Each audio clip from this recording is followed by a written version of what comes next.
In the Bible, we learn that the Jewish people were in exile, and that they were exiled for 210 years. Originally, they were supposed to be there for 400 years, but God cut the punishment down. Punishment for what? The Jews didn't do anything wrong. Why did they have to be in exile?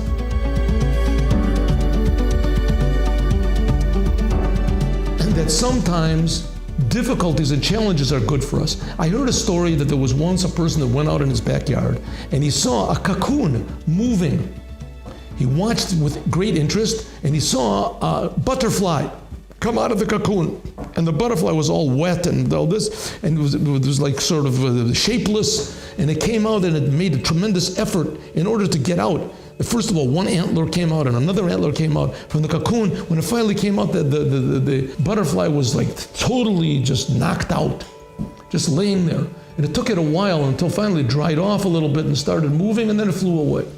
This man, being a kind person, so he saw there was a cocoon right next to it, and it was moving, so he went into the house and he brought a razor blade and he cut the cocoon so that the butterfly would be able to come out more easily. And sure enough, it did come out easily. And it came out and it laid on the ground and it flapped around a little bit and it died. So we asked an expert why. He said, don't you understand? When the butterfly comes out, the effort that it makes in order to get out of the cocoon, that strengthens it. And with that power, it can now move its wings. The same way, the reason the Jewish people were in exile. They were in exile to strengthen them, to strengthen their faith, to strengthen their connection to God. Don't think I'm trying to explain suffering. It's not so. But if already God makes suffering, so at least we can try to find the reason why, because God is always good. The Lubavitcher Rebbe said that before he was 3 years old, he already had woven in his mind how Moshiach will come and explain all the suffering of the Jewish people. This was even before the Holocaust. How the Moshiach is going to explain the Holocaust, I don't know, but he's going to have a lot of explaining to do. Nevertheless, we can assure ourselves that all of the suffering was in order to strengthen us. That's why the Jewish people have survived all of the difficulties. The Rebbe once said that it could be that the destruction of the first temple and the second temple were bigger holocausts, and that a bigger percentage of the Jewish people were killed than in the... Nevertheless, we don't need this one Holocaust and not that one or the other one. But after it's all done, we'll find that we did need it.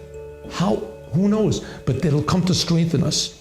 And that's the whole essence of what the Jewish people are, Am Yisrael Chai, that will realize that the true strength of the Jewish people is to give blessing and beneficence and holiness to the whole entire world.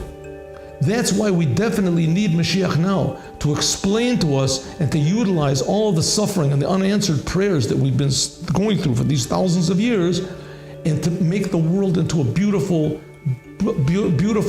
I say, elevated place like that butterfly.